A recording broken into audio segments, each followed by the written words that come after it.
Anda kembali di iNews Pagi pemirsa. Buntut aksi unjuk rasa yang berujung ricuh di Pati, pansus pemakzulan Bupati digelar di gedung DPRD Pati. Pansus hak angket akan soroti 12 kebijakan Bupati Sudewo yang tuai polemik.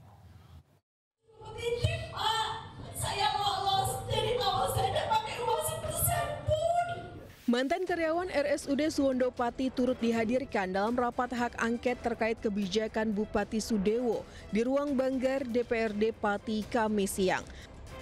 Salah satu yang digali dalam rapat pansus hari ini terkait pemecatan 220 mantan pegawai RSUD Suwondo. Bahkan salah satu mantan karyawan RSUD Suwondo tak kuasa menahan tangis saat bercerita soal pemecatan dirinya yang sudah bekerja selama 20 tahun. Pak Sudewo, tolong angkat lagi menjadi karyawan RSUD Suwondo Pati, BLUD tetap. Pikirkan nasib kami. Pikirkan nasib kami yang sudah dipecat 220 orang itu. Sementara itu, tim pansus hak angket akan bekerja maksimal dalam melakukan penggalian informasi dan klarifikasi terhadap 12 kebijakan Bupati Pati yang menuai polemik. Atas perintah pimpinan DPR, kami langsung melakukan rapat internal, dan hasil rapat internal salah satunya memanggil beberapa saksi, termasuk ex-karyawan Suwondo, dan hari ini kita sudah panggil ex-karyawan Suwondo. Aspirasi mantan karyawan RSUD Suwondo akan disampaikan ke Mahkamah Agung sebagai pertimbangan dalam memberikan rekomendasi kepada Presiden terkait pencopotan jabatan kepala daerah. Dari Pati, Jawa Tengah, Lazarus Sandi, iNews melaporkan. Pemirsa, kenaikan pajak bumi dan bangunan yang hampir mencapai 1000% di kota Cirebon, Jawa Barat memicu protes warga dan pelaku usaha. Warga mengaku kenaikan yang tidak masuk akal sangat mencekik rakyat.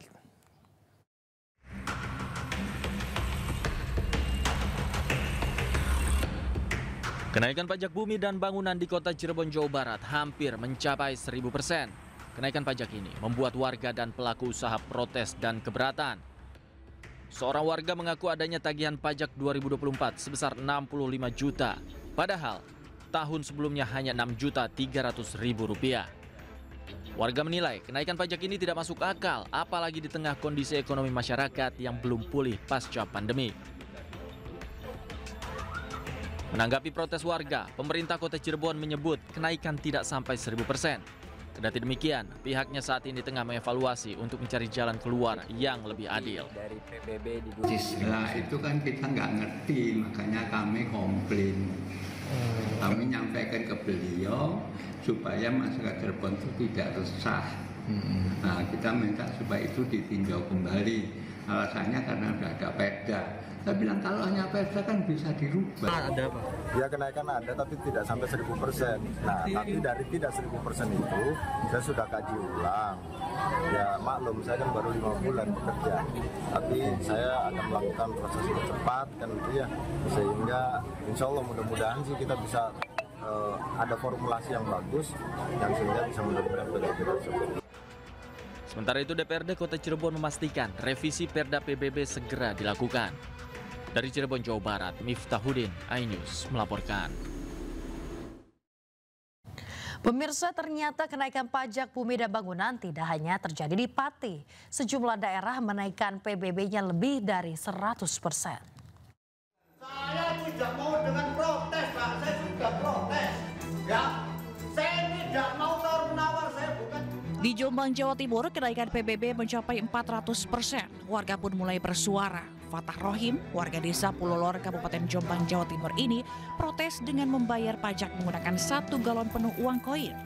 Dirinya tak terima bila sebelumnya PBB hanya sebesar Rp400.000 per tahun. Sejak tahun 2024 lalu, pajaknya naik menjadi Rp1.300.000. Bentuk kekecewaan saya dengan adanya biasanya per tahun 400 menjadi 1.350.000, ya kan? Itu kan saya protes waktu itu. Nah ternyata acuannya itu saya tanya kepala dinas, ternyata dari acuan tersebut mengacu pada tahun 2002 katanya ada appraisal. Siapa yang appraisal? Kepala desa. Lah sekarang mungkin bukan kepala desa, pihak ketiga. Kenaikan pajak yang tidak wajar juga dirasakan Anis Purwaningsih, nenek 63 tahun, warga desa Sengon, Jombang, Jawa Timur. Dirinya kaget begitu menerima tagihan pajak tanah dan rumah yang biasanya 300 hingga 400 ribu rupiah per tahun kini melonjak menjadi 3,5 juta rupiah. Di Semarang, Jawa Tengah, kenaikan PBB juga mencapai 400%. Seorang lansia, warga Barangkauban, Kecamatan Ambarawa, Kabupaten Semarang, Jawa Tengah, kaget saat menerima surat pemberitahuan pajak bumi dan bangunan tahun 2025. Jika pada 2024 lalu, tagihan PBB rumahnya hanya Rp161.000, namun tagihan tahun ini melonjak lebih dari 400% yang mencapai Rp872.000. Tegima pun telah mengajukan keberatan kepada pemerintah setempat, namun sayangnya hingga kini belum mendapat jawaban. Tidak hanya itu, ternyata kenaikan PBB juga terjadi di berbagai daerah. Sementara di Kota Cirebon, kenaikan PBB mencapai 1000%. Kenaikan pajak di Jombang, Jawa Timur antara 400 hingga 1.202%. Warga di Kabupaten Semarang, Jawa Tengah, kenaikan mencapai 400%. Di Pati, Jawa Tengah, sebelum diprotes warga, kenaikan mencapai 250%. Sementara di Bone, sempat beredar isu kenaikan mencapai 300%, namun langsung direvisi, PBB pun naik hingga 65%. Tim Liputan Ayus melaporkan. Pemirsa, jelang upacara puncak peringatan HUT ke-80 kemerdekaan Republik Indonesia, Istana menggelar gladi bersih. Ada yang berbeda dari formasi baris berbaris tahun ini, yaitu formasi 80 yang akan ditampilkan saat 17 Agustus mendatang.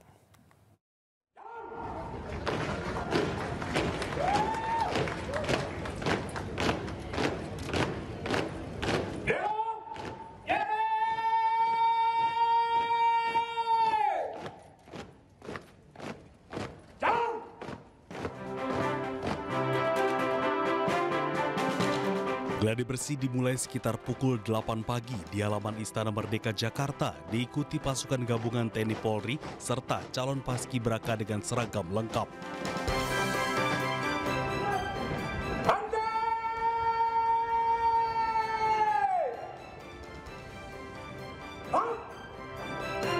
Pasukan gabungan terlebih dahulu memasuki lapangan disusul simulasi prosesi pengibaran bendera merah putih oleh calon paskibraka.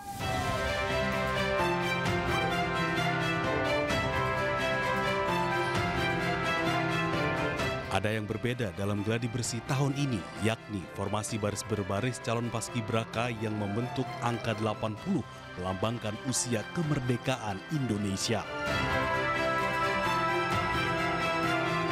Kegiatan gladi bersih ini diawasi langsung oleh Menteri Sekretaris Negara Prasetyo Hadi serta Sekretaris Kabinet Teddy Indrawijaya.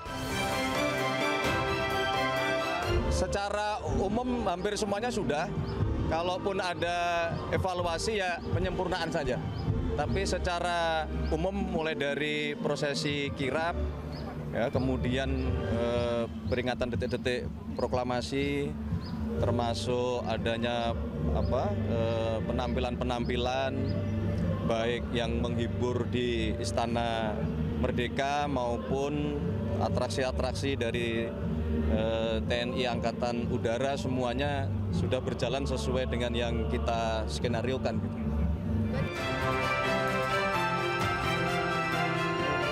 Rangkaian simulasi ini dilakukan untuk memastikan seluruh tahapan acara pada upacara puncak 17 Agustus nanti berjalan dengan lancar.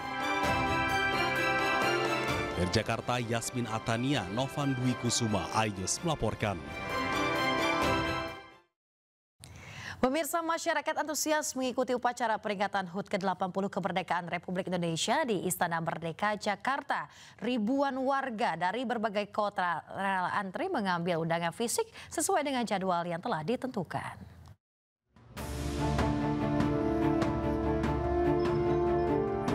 Pihak istana memberikan tenggang waktu 4 hari mulai tanggal 13 hingga 16 Agustus 2025 untuk proses pengambilan undangan fisik bagi para peserta upacara HUT ke-80 kemerdekaan Republik Indonesia di Istana Merdeka Jakarta.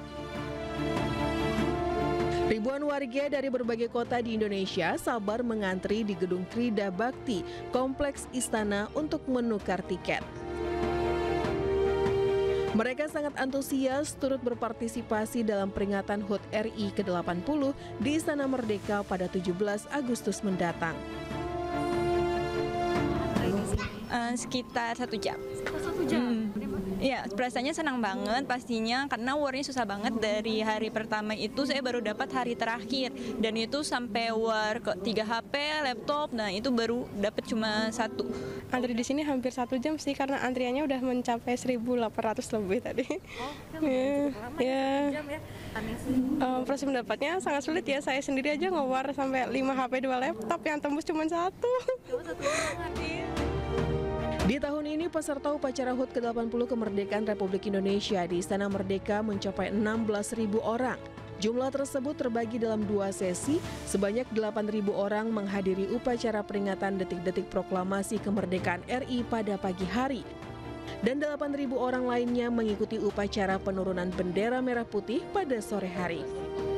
Dari Jakarta, Yasmin Atania, Novan Dwi Kusuma, iNews melaporkan. Dalam semangat menyambut Hari Kemerdekaan Republik Indonesia ke-80, berbagai elemen bangsa terus menggelar kegiatan yang memperkuat rasa nasionalisme. Kegiatan ini menjadi momen untuk menyatukan tekad menjaga persatuan dan memajukan Indonesia.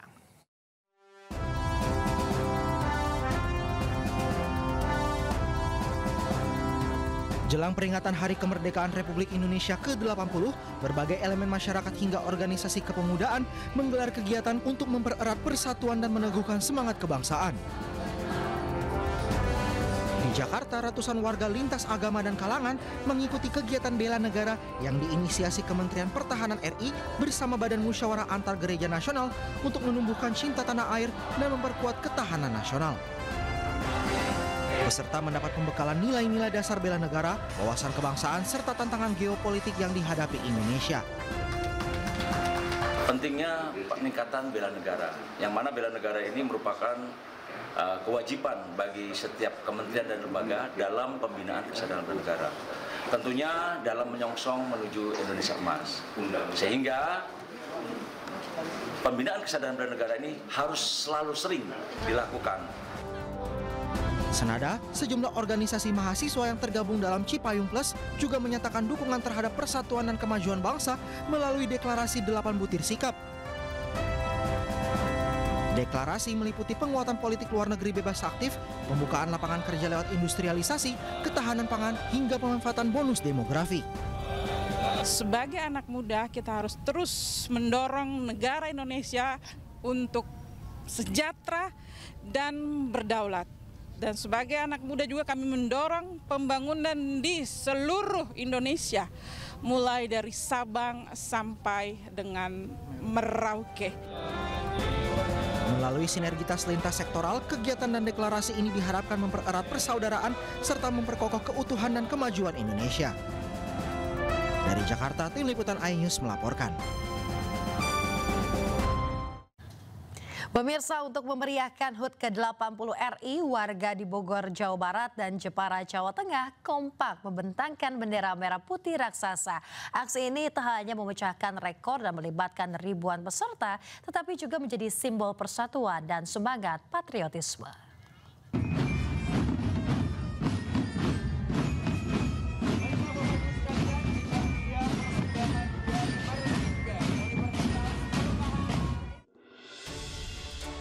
Dalam rangka menyambut kemerdekaan Republik Indonesia, di Kabupaten Bogor, Jawa Barat, warga bersama-sama turut membentangkan bendera merah putih sepanjang 800 meter dan mencetak rekor muri dengan menempuh jarak 5 km dari Stadion Pakansari menuju kantor Bupati Bogor.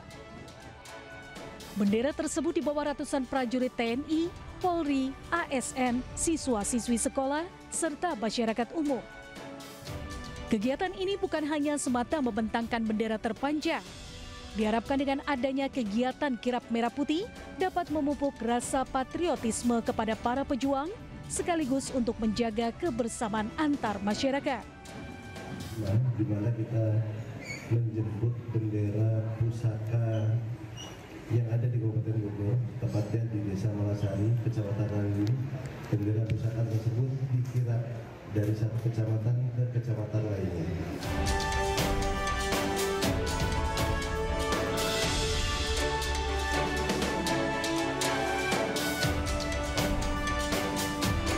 Di Jepara, Jawa Tengah, lebih dari 1.000 warga dari berbagai kalangan usia membentangkan bendera merah putih sepanjang 100 meter. Bendera panjang ini diusung warga dalam kirap mengelilingi jalan desa dengan menempuh jarak 6 km. Pembentangan bendera sepanjang 100 meter ini digelar dalam rangka memeriahkan HUT Kemerdekaan RI ke-80. Kirap bendera merah putih ini digelar atas inisiatif pemuda desa dan dibuat dari iuran swadaya seluruh warga. Kita punya maksud, punya visi, yaitu kita menyatukan, kita mengenang jasa para pahlawan, juga kita menunjukkan bahwa ketika kita bersama, dengan bukti kita membentangkan 1.000 meter itu, kita bisa. 1.000 meter itu orang banyak, yang mungkin kalau tidak dikoordinasi dengan baik, mungkin getik-getikan, tapi kenyataan bisa sampai di sini dengan utuh, dengan selamat. Nah, seperti itu. Dalam memperingati HUT Kemerdekaan RI, warga juga memeriahkan dengan berbagai kegiatan, diantaranya pentas seni dan berbagai jenis lomba olahraga. Dari Bogor, Jawa Barat, Wildan Hidayat, dan Jepara, Jawa Tengah, Alip Sutarto, iNews melaporkan.